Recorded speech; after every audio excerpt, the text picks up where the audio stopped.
Muy buenos días. Vamos a dar inicio entonces a la presentación, la clase inaugural de MBE 2021 para el posgrado de Medicina Interna. Aquí vemos en este círculo, en esta diapositiva, donde existen tres elementos importantes como la evidencia científica, la experiencia clínica y los valores y preferencias del paciente. Así lo ha acuñado la medicina interna, como las mejores evidencias científicas unidas a la experiencia clínica y a los valores y preferencias del paciente. Cuando unimos esos tres elementos, estamos aplicando una medicina basada en la evidencia.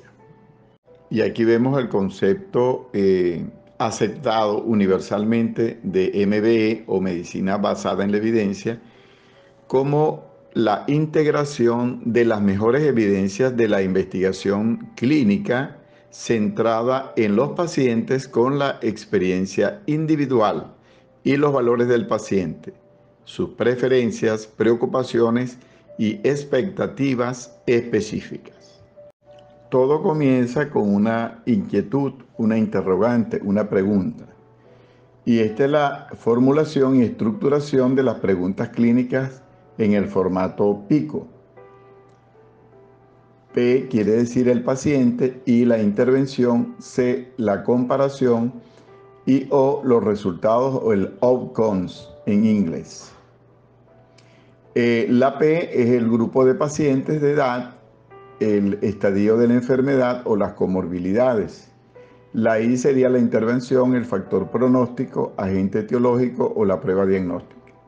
La C sería la comparación, se refiere a la alternativa de la intervención a estudio, tales como tratamientos habituales o placebo, ausencia de un factor de riesgo. Y el outcomes serían las variables o resultados clínicamente importantes que esperamos encontrar o esperamos que esto suceda en la investigación. De manera que todo inicia y tenemos que aprender a desarrollar la formulación y la estructuración de las preguntas clínicas en este formato de MBE que se llama formato PICO. En esta diapositiva tenemos los componentes de una pregunta PICO, clínica específica. Entonces vamos a las columnas P, I, C y O. En la P tenemos paciente, en la intervención, en la C la comparación y en la O los resultados. Entonces tenemos paciente con otalgia, rinorrea y fiebre. La intervención, ¿qué tratamiento recibirá el niño? Es la pregunta.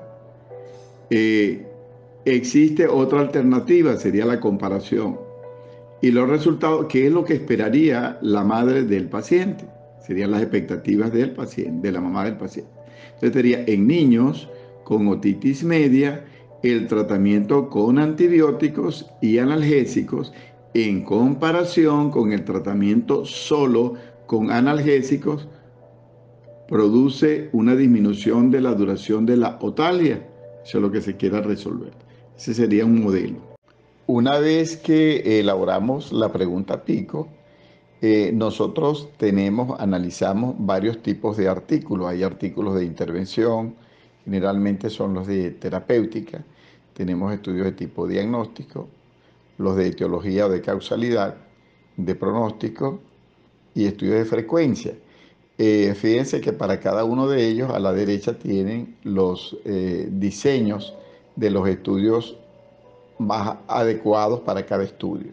Un diseño adecuado a cada estudio. Así, por ejemplo, seleccionemos diagnóstico. ¿Cuáles son los diseños para diagnóstico? Revisión sistemática, estudio transversal. Para etiología, revisión sistemática, estudios de cohortes, estudios de casos y controles. Para pronóstico, revisión sistemática, estudios de cohortes y supervivencia. Para intervención, revisión sistemática, en los ECA o ensayo controlado o clínico aleatorizado y controlado. Este es el protocolo que se lleva acá en el posgrado de medicina interna. Cómo se presenta un artículo científico en el posgrado de medicina interna en MBE, cómo se analiza un artículo. Entonces tenemos todos esos elementos que están allí. Tenemos por números del 1 al 19, tenemos título, autores, fuente, el DOI, el conflicto de intereses, que es el CI, y el factor de impacto. El resumen o INRA, conocido como INRA, luego los tópicos del artículo, los antecedentes previos, el diseño del estudio, el flujograma, gráfico del estudio, la estadística, los resultados, resultados de eficacia, resultados de seguridad, en el caso de que sea terapéutico, curvas de sobrevida, por ejemplo la Kaplan-Meier, luego viene la validez interna, validez externa, el nivel de evidencia y los grados de recomendación, la matriz FODA, donde evaluamos la fortaleza del estudio, la oportunidad, las amenazas y las debilidades. Luego viene la bibliografía utilizada, que es la que se utilizó generalmente en el artículo, es lo que está en el artículo de estudio. No solamente revisar ese artículo como tal, sino la bibliografía que él tiene para ver, confrontar y evidenciar lo que ellos están evaluando. Luego, esto sí es novedoso, que sería la biografía del autor principal. De todo esto van a tener un ejemplo. ¿Cómo vamos a distribuir el trabajo en MBE? La presentación ya saben que son los miércoles a las 7 de la mañana. Tenemos una hora para hacer esta presentación, de manera que tenemos que entrenarnos, prepararnos, leer y cada quien asuma el rol que le toca. Ahí ustedes están viendo 3 bolitas, 3 círculos que dice primero año, o sea, primer año de posgrado, segundo año y tercer año. Y a la derecha tienen lo que le corresponde a cada uno, el rol que le toca hacer. Por ejemplo, primer año sería el título del artículo, los autores, la fuente, que sería la revista, el DOI, el factor de impacto, el conflicto de interés, la fecha de recibido, la fecha de publicación, el resumen o abstract o INRA y los antecedentes. Segundo año sería la pregunta pico, la hipótesis con sus variables, la metodología, el diseño, criterios de inclusión y de exclusión, medidas de resultado primario y secundario, el flujograma, la estadística que se aplicó en el estudio, los resultados en cuadros y tablas. Eso le corresponde al segundo año.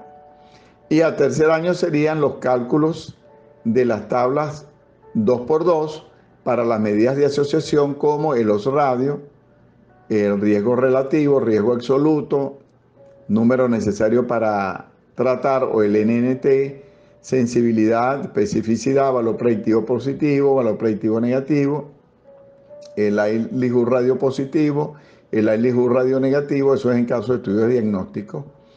El gráfico, les toca a ellos, la validez interna, la validez externa, las conclusiones, el FODA, los niveles de evidencia, los grados de recomendación, la bibliografía usada y la bibliografía del autor principal. Bueno, insistimos acá. Entonces, el trabajo del artículo y lo que le va a corresponder a los residentes de primer año de posgrado en la presentación, hasta que no haya un nuevo cambio, va a ser este. Ellos presentarán el título, un residente de primer año, autores, fuente, el DOI, el factor de impacto, el conflicto de interés, la fecha de recibido y la fecha de publicación, el resumen o abstract y los antecedentes. Aquí les voy a mostrar un ejemplo para que tengan cómo guiarse. De todo modo, ya los de segundo año, ellos han sido entrenados en esto y por supuesto los de tercero van a hacer también sus apoyos. En este trabajo del New England Journal of Medicine, cuyo nombre es Apixaban para prevenir el tromboembolismo venoso en pacientes con cáncer. Ahí está uno de los principales autores, que es el doctor Carrier.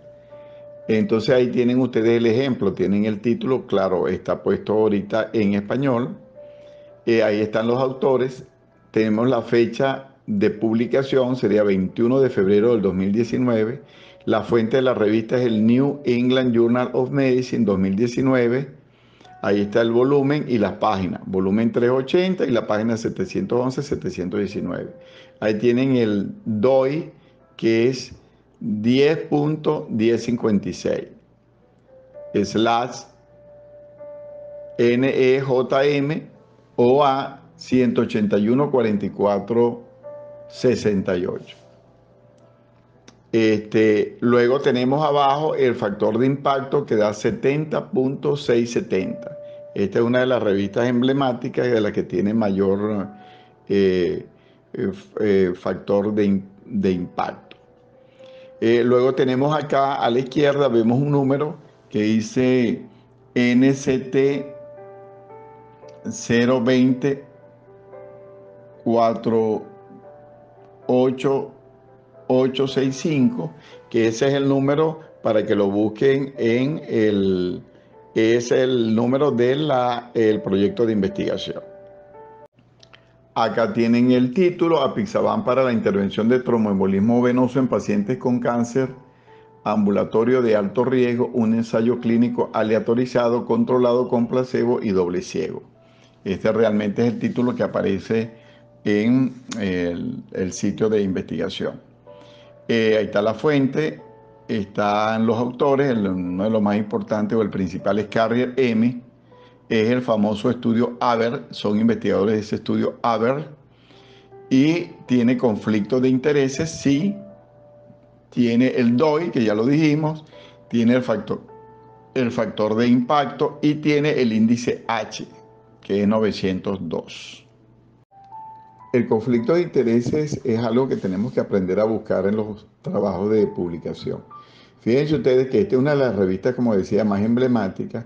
Ella trae incluso el conflicto de interés y todas deben tener la obligación de publicar eso. Así vemos, si determinamos bien la revista, como la mayoría de los autores, ahí tienen el principal, el doctor Carrier, recibió subsidios y honorarios de Pharma y Bayer. Así tenemos los otros autores, cada uno, como lo ven en la diapositiva. Quiere decir que esto es lo que comprueba que hay conflicto de interés. ¿Qué es un conflicto de interés? Es que hay una prebenda, un premio, un obsequio, un pago por realizar el estudio o trabajan en la empresa que publica el estudio. Entonces son intereses que tienen las personas en participar en el estudio y en la publicación. Aquí ven ustedes el ICMJE, es un comité internacional de las publicaciones científicas, donde cada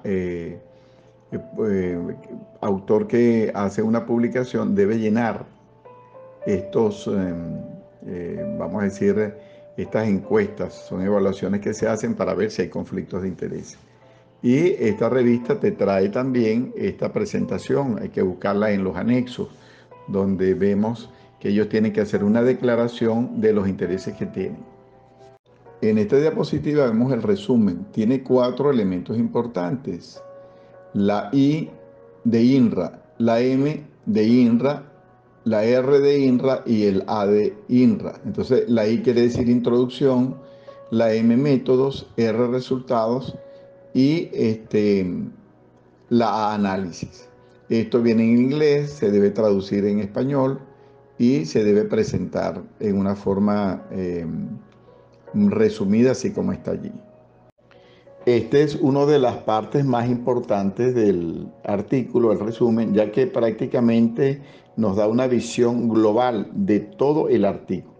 En la introducción nos habla de la perspectiva, el por qué se hace el estudio. Generalmente comienza diciendo de que se va a hacer un estudio sobre tal evento, en virtud de que no hay mucha experiencia, no hay mucho conocimiento sobre esto, y por lo tanto se plantea estudiar tal evento. Luego tenemos los métodos que te dice la población donde se hace el estudio, los métodos que se utilizan, el periodo de tiempo y lo que métodos o escalas que se usaron para evaluar la investigación.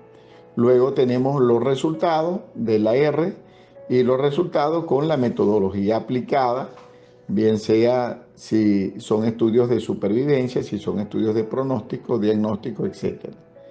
Y luego la conclusión o el análisis, que es la última parte, que es el A, el análisis.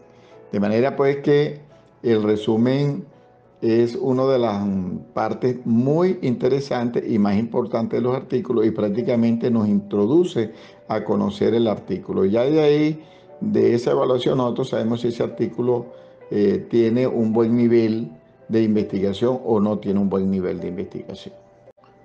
Bueno, hasta aquí era primer año, no quiere decir que con esto ellos no empiecen a estudiar lo que les toca segundo año, pero es bueno que lo hagan de una forma bien eh, instruida, educada, y que lo aprendan a hacer bien, para que pasen luego, cuando estén en segundo año, a hacer lo que le corresponde en la parte de segundo año. Bueno, al grupo de segundo año le toca las siguientes responsabilidades del artículo. Determinar cuál fue la pregunta pico de ese estudio. ¿Qué fue lo que se preguntaron los autores del estudio? Y elaborar esa pregunta pico. ¿Ok? ¿Qué le corresponde también? Elaborar la hipótesis. La hipótesis no es una pregunta. La hipótesis es una respuesta probable a la pregunta pico. Es lo que se esperaría que pudiera suceder. Las variables pueden ser una variable dependiente, una variable independiente, o puede ser también que haya las tres: dependiente, independiente e interviniente. Le toca la metodología aplicada. En la metodología está el diseño de estudio, los criterios de inclusión y exclusión, las medidas de resultado primario y las medidas de resultado secundario, el flujograma, la estadística que se aplicó y los resultados en cuadros y tablas. De esto van a tener un ejemplo acá para que se guíen. Cuando ellos empiezan a hacer, a planificarlo el estudio, ya sabemos que todo comienza con una pregunta, que es la pregunta pico. Entonces, ellos empiezan a hacer estas revisiones de los antecedentes, empiezan a hacer revisiones, y una de las primeras que aparece allí es un estudio sobre la Apixaban, un estudio de qué es el Apixaban, qué hace, cuáles son sus side effects o efectos colaterales, cuál es su eficacia, su seguridad y todas esas cosas. Estudian también el consenso de tromboembolismo venoso. Eh, eh, como el estudio ellos lo van a enfocar en pacientes con cáncer, estos pacientes con cáncer generalmente están asociados, como esta publicación del New England que está allí, con tromboembolismo venoso. Y luego también evalúan la seguridad del fármaco, porque este medicamento tiene riesgo de sangrado. Entonces hay un estudio aquí de definición de hemorragia mayor en investigación clínica de medicamentos antihemostáticos en pacientes no quirúrgicos. Entonces, toda esta parte forma un grupo de antecedentes. Aquí siguen en la revisión de los artículos, vemos como hay un artículo en la parte de antecedentes, un ensayo lateralizado en fase 2 de la Apixaban, que es el fármaco que van a utilizar o que utilizaron en la prevención de tromboembolismo en pacientes con cáncer metastásico. Luego tienen la incidencia de trombosis venosa, una gran cohorte de 66.329 pacientes con cáncer, resultado de un estudio de vinculación récord. Y luego tienen el desarrollo y la validación de un modelo predictivo de trombosis asociada a quimioterapia. Todo esto les permite a ellos entonces plantearse, ¿verdad?, que si el Apixaban puede tener eficacia y seguridad en la prevención de los pacientes con cáncer, que son pacientes que ya se sabe por todos estos antecedentes que tienen un alto riesgo de trombosis venosa. y de tromboembolismo venoso en general. Entonces, ¿cuál es la pregunta pico?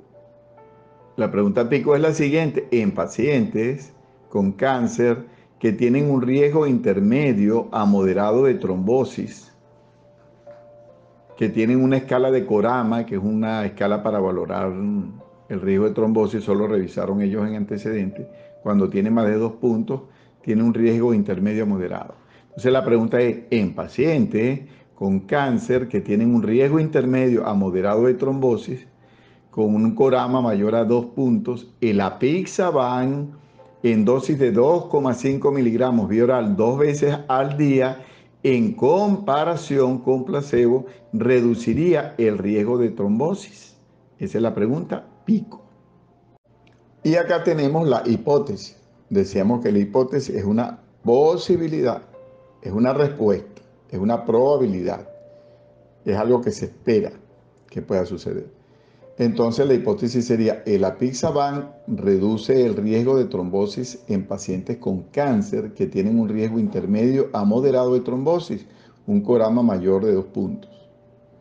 Y vamos a tener aquí dos variables. La variable independiente es: el apixaban reduce el riesgo de trombosis.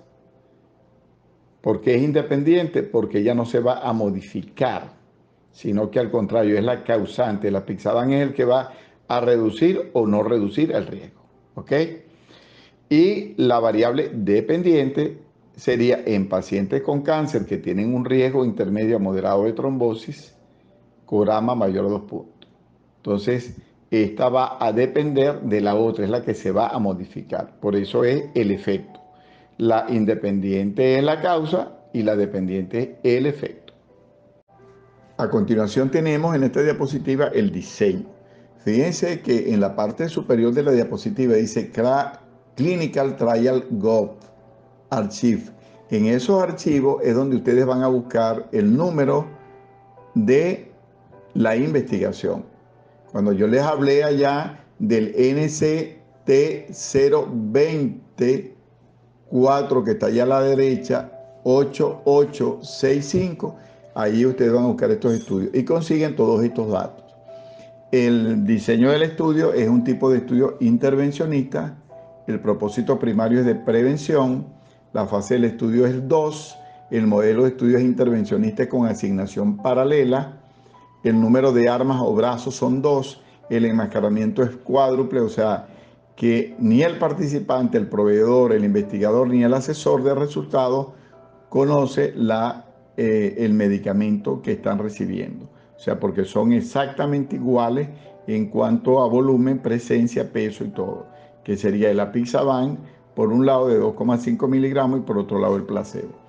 Y una asignación aleatorizada, o sea que es al azar. Y ahí tienen la inscripción. Se inscribieron 574 en forma anticipada.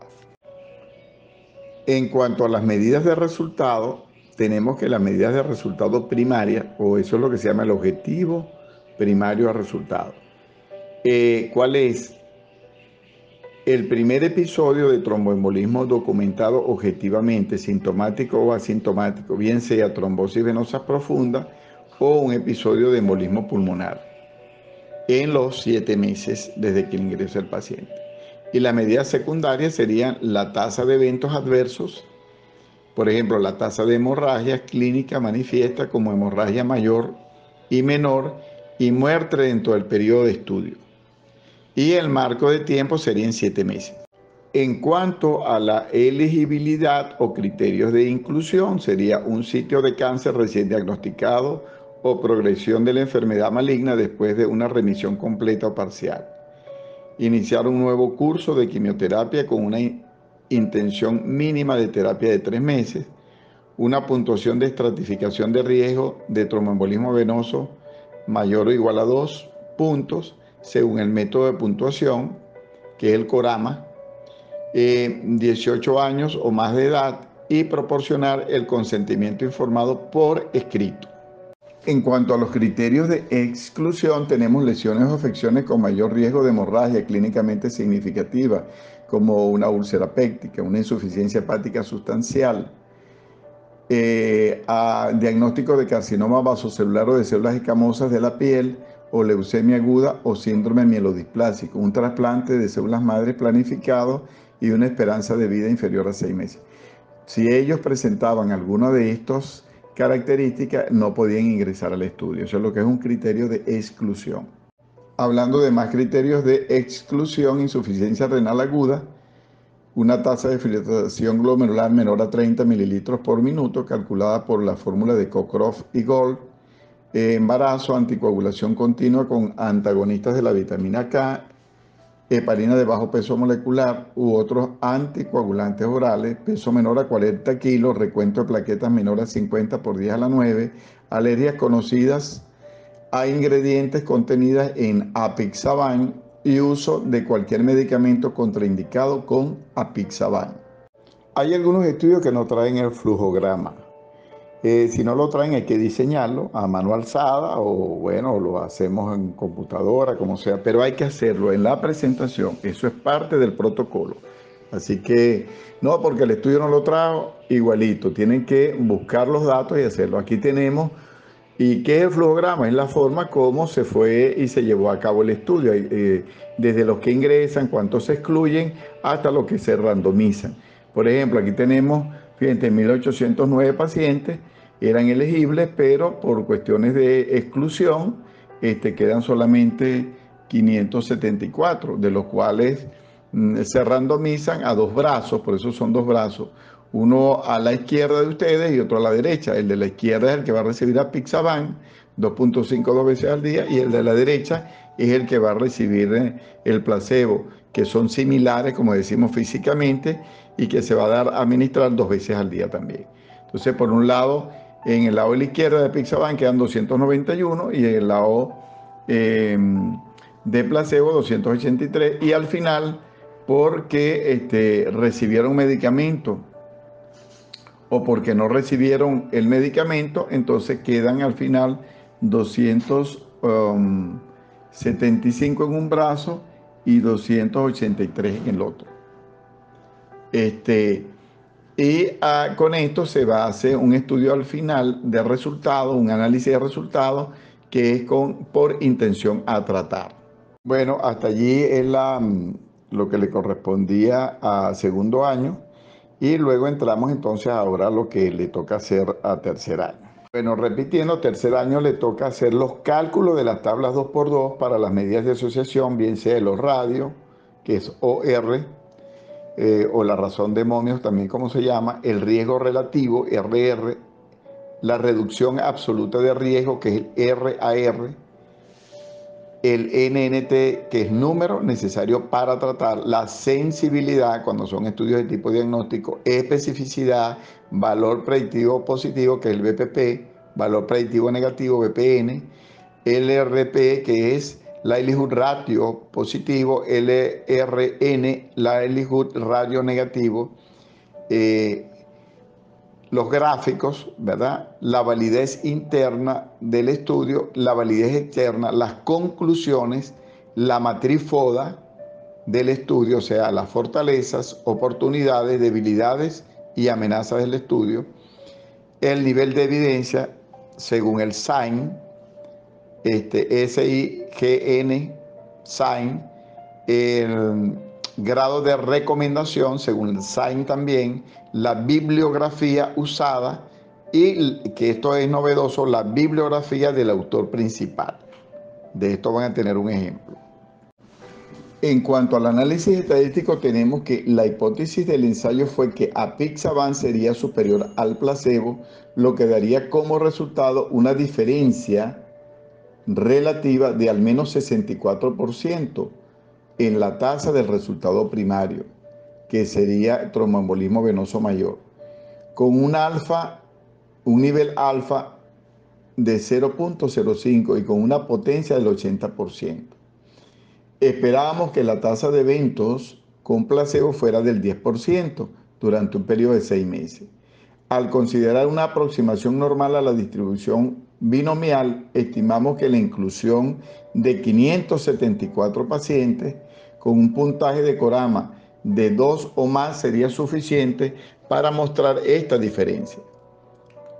Entonces, ahí tienen ustedes la prueba de la hipótesis, tienen el placebo, se esperaba entonces 64% para Pixaban y 10% para placebo, y eso dio una población o una muestra, perdón, a estudiar de 574 pacientes pacientes con cáncer que tuvieran un riesgo intermedio a moderado con un puntaje de Corama mayor a 2.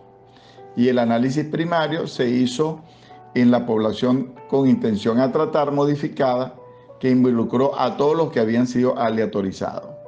Se utilizó el modelo de regresión de Cox y para el primer evento se utilizó la Kaplan-Meier y se analizaron los resultados. No todos los estudios en el mismo artículo tienen el gráfico del estudio. Entonces muchas veces tenemos que irnos a la bibliografía donde están los protocolos y nosotros investigarlo aparte. Aquí tenemos, por ejemplo, este gráfico de este estudio no está en el artículo, yo tuve que buscarlo, donde allí tienen ustedes M. Campton y colaboradores apixaban en la prevención del tromboembolismo venoso en pacientes con alto riesgo de cáncer recibían. O sea, este es el protocolo del estudio. Entonces ahí tienen ustedes que los pacientes con cáncer recién diagnosticados con una progresión conocida de cáncer después de una remisión completa o parcial, iniciando un nuevo curso de quimioterapia con una intención mínima de terapia de 3 meses, un riesgo de tromboembolismo venoso con un puntaje de estratificación mayor de 2 puntos según el Corama y con criterios de 18 años de edad o más y poder con un consentimiento informado aprobado por escrito eran los que iban a ingresar. Aquí tenemos que entonces tenemos de ambos sexos 574 pacientes que ingresaron y fueron enrolados. Entonces arriba tenemos placebo, el brazo de placebo, y abajo el brazo de apixaban. Tenemos 283 y 291. Abajo tenemos el tiempo, el seguimiento del estudio, todos los procedimientos que se hicieron y el tiempo de duración, que fueron 7 meses. En esta diapositiva, bueno, no se ve muy bien, son las características generales de los pacientes que ingresaron al estudio y, bueno, de edad, sexo, todo lo que es las características sociodemográficas de los pacientes, incluso lo que ellos tenían al ingreso al estudio, características de ellos. Y en esta tabla 2x2 estamos evaluando eficacia. En aquella decía seguridad y en esta eficacia. ¿Qué era eficacia? Entonces que se presentara en los pacientes un tromboembolismo venoso mayor o una embolía pulmonar. Entonces, ¿quiénes se presentaron? En el grupo de apixaban y en el grupo de placebo. Ahí se construye la tabla 2x2. Vemos en la primera columna intervención, que sería comparadores, que sería apixaban versus placebo. En la siguiente columna, quienes tuvieron tromboembolismo venoso o embolía pulmonar, y el otro grupo que no tuvo. Entonces, igualito se calcula el riesgo absoluto de apixaban, el riesgo absoluto de placebo, y al final se divide el riesgo absoluto de la apixaban sobre el placebo, que daría 4.2 entre 10.2 y da 0.41. Quiere decir que el medicamento demostró una eficacia, porque se dice que cuando el RR es menor a 1, entonces favorece al grupo de intervención. En este caso está favoreciendo al grupo de apixaban en 0.41. O sea que prácticamente es bien importante ese efecto. Bueno, ¿qué seguridad es? La seguridad en este estudio sería ver el menor porcentaje de sangrado que haya. Cuando el sangrado es mayor, entonces es un riesgo de sangrado que tiene el medicamento. Cuando evaluamos en el artículo donde nos habla de eficacia y seguridad en cuanto a los resultados, yo les marqué abajo donde dice, fíjense, outcomes, que serían resultados. Fíjense, debajo, al final hay un cuadradito que le puse rojo, dice sangrados mayores o hemorragias mayores. ¿Mayores de cuánto? De un descenso de 2 gramos, que nos da 6 en el grupo apixaban y 3. De ahí es donde se saca el riesgo absoluto, que viene siendo 2.1 para apixaban y 1.1. Si usted divide 2.1 en 1.1 da 1.89. Y de ahí es donde elaboramos nosotros la tabla que le presenté anteriormente para hacer las tablas 2 por 2. En esta diapositiva vemos, para repasar, cómo de los datos obtenidos del cuadro del estudio vemos que elaboramos la tabla 2 por 2. Apixaban versus placebo sería la intervención. El sangrado mayor ¿de cuánto? De 2 gramos por decilitro de sangrado. ¿Cuántos presentaron en el grupo Apixaban? 6 y cuántos en el de placebo? 3 sobre la población total que fueron aplicados. Entonces vemos cómo el riesgo absoluto para Apixaban, que está abajo, sería 6 entre 288, da 2.1. Y el de placebo sería 3 que sangraron entre 275, que fueron todos los que recibieron placebo, nos da 1.1. Cuando dividimos el riesgo Apixaban de 2.1 entre 1.1 que fue en placebo, nos da 1.89. Quiere decir que hubo más riesgo de sangrado, el RR es mayor, porque al ser mayor de 1, entonces ya favorece al grupo de no intervención. Quiere decir que los que recibieron el placebo tuvieron menos sangrado, pero los que recibieron Apixaban 1.89 veces tuvieron más sangrado con respecto al otro grupo. En esta diapositiva vemos entonces repitiendo el riesgo de Apixaban 6 sobre 288 da 2.1, riesgo de placebo 3 sobre 275, 1.1, y el riesgo relativo sería el dividir 2.1 entre 1.1 y nos da 1.89. ¿Cuál es la interpretación de esto? Que los pacientes que recibieron Apixaban tuvieron un riesgo de sangrado mayor que los que no lo recibieron. Para evaluar supervivencia o la mortalidad de los pacientes tenemos lo siguiente. Para el análisis de supervivencia tenemos las curvas de Kaplan-Meier. Allí observamos entonces de la izquierda, el gráfico de la izquierda, pacientes que sobrevivieron sin tromboembolismo venoso. Entonces tenemos aquí el grupo de Apixaban y el de placebo. Fíjense que hay una diferencia, donde hubo un riesgo acumulativo de sobrevida en los pacientes pues, que recibieron Apixaban con respecto a placebo, al evitar, por supuesto, el tromboembolismo venoso. Vemos en azul Apixaban y en rojo placebo. Y en la de la derecha tenemos los pacientes que sobreviven con respecto al sangrado. Aquellos pacientes que sobrevivieron porque no tuvieron un sangrado mayor o sin sangrado mayor. Allí prácticamente están los dos grupos casi similares, a pesar de que hubo más sangrado en el grupo de Apixaban con respecto al placebo. En cuanto a la validez interna, es la responsabilidad del diseño.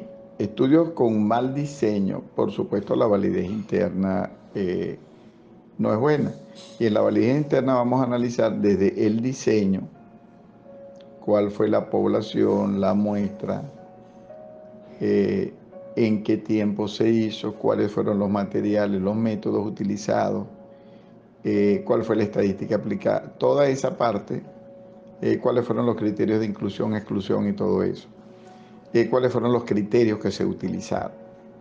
Entonces, esto es lo que nos va a dar, si se quiere, el sello de calidad del estudio, la validez interna. En cuanto a la validez interna tenemos lo siguiente. En este ensayo la diferencia absoluta entre grupos en la tasa de tromboembolismo venoso fue de 6 puntos porcentuales, número necesario para tratar 17, y fue impulsada predominantemente por una tasa más baja de embolía pulmonar en el grupo de Apixaban que en el grupo de placebo. En cuanto a la tasa del 10.2% de tromboembolismo venoso sintomático o detectado incidentalmente a los 6 meses en el grupo de placebo, es consistente con las tasas reportadas en estudios previos en pacientes con cáncer con un puntaje de Corama de 2 puntos o más.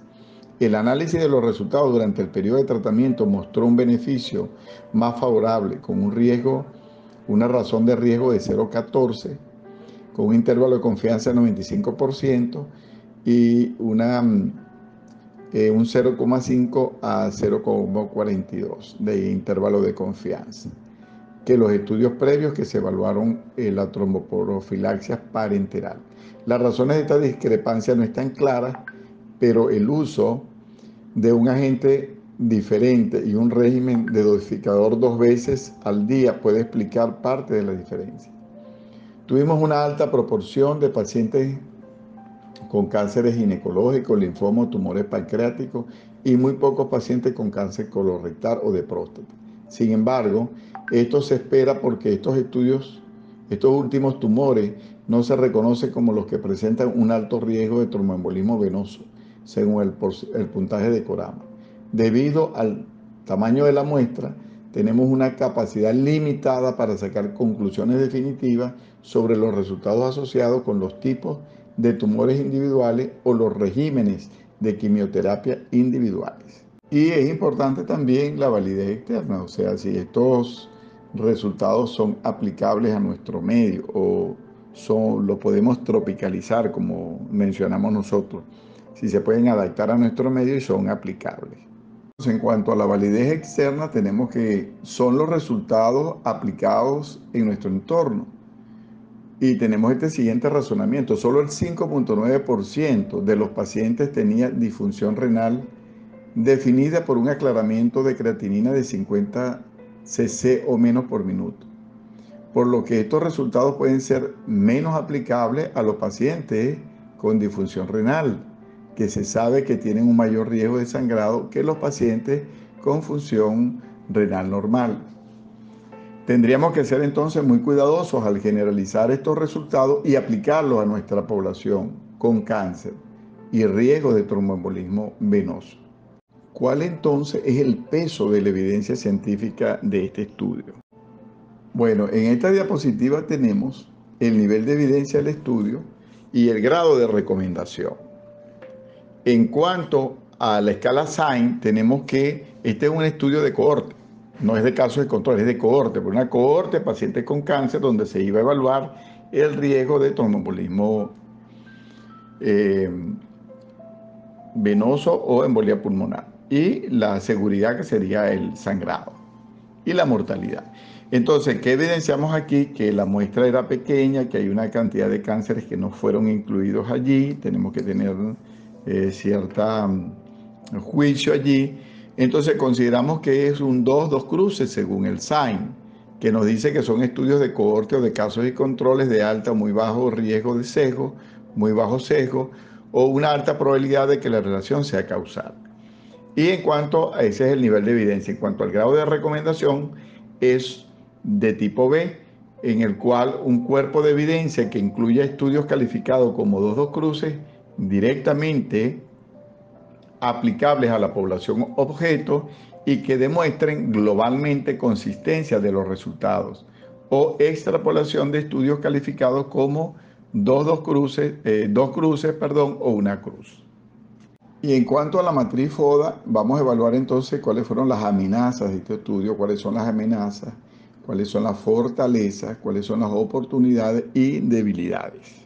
En cuanto a la fortaleza, este es un medicamento que se da por vía oral, no requiere monitoreo, no requiere estar haciendo evaluaciones en sangre para saber si es efectivo o no la anticoagulación.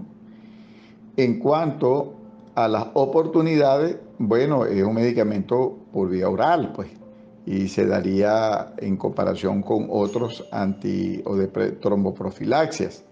Entonces, esta es una gran oportunidad para estos medicamentos.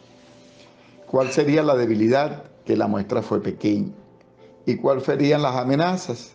Las amenazas es que por ser un antitrombótico tiene riesgo de sangrado. Y hubo pues no muchos pacientes con nefropatía, entonces habría que tener cuidado. Y sangrado gastrointestinal.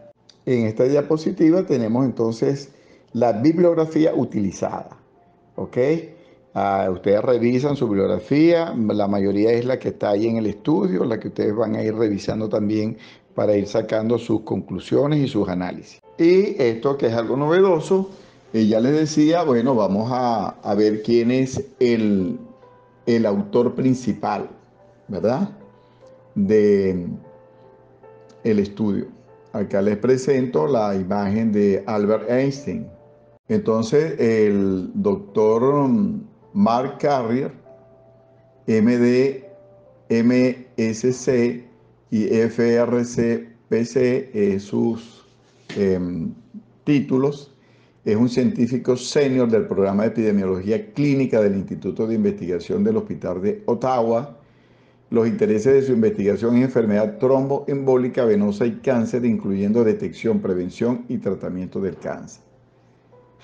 Es profesor en la Facultad de Medicina del Departamento de Medicina, científico principal en el programa de epidemiología clínica del Instituto de Investigación del Hospital de Ottawa y vicepresidente de investigación del Departamento de Medicina. Tiene una cátedra de investigación nivel 2 en tromboembolismo venoso y cáncer en la Universidad de Ottawa y tiene también en su haber el premio de New Investigator Award de la Heart and Stroke Foundation de Canadá. En el 2015 recibió el prestigioso premio al investigador del año, doctor Michael Cretin, por su estudio publicado en New England Journal of Medicine, que mejora la atención a pacientes con tromboembolismo venoso en todo el mundo. Entonces, aquí tenemos al autor principal. Bueno, muchas gracias por haber escuchado esta clase inaugural y esperemos pues que nos apeguemos todo al protocolo de presentación de los artículos científicos. Es de esta forma, no hay otra, es un poco fuerte, es exigente, pero ahí tienen que, si distribuimos la carga entre los tres grupos, primer año, segundo y tercer año, todo es posible. Así que no hay excusa para no presentar los artículos que yo les voy a ir asignando a partir de la próxima semana.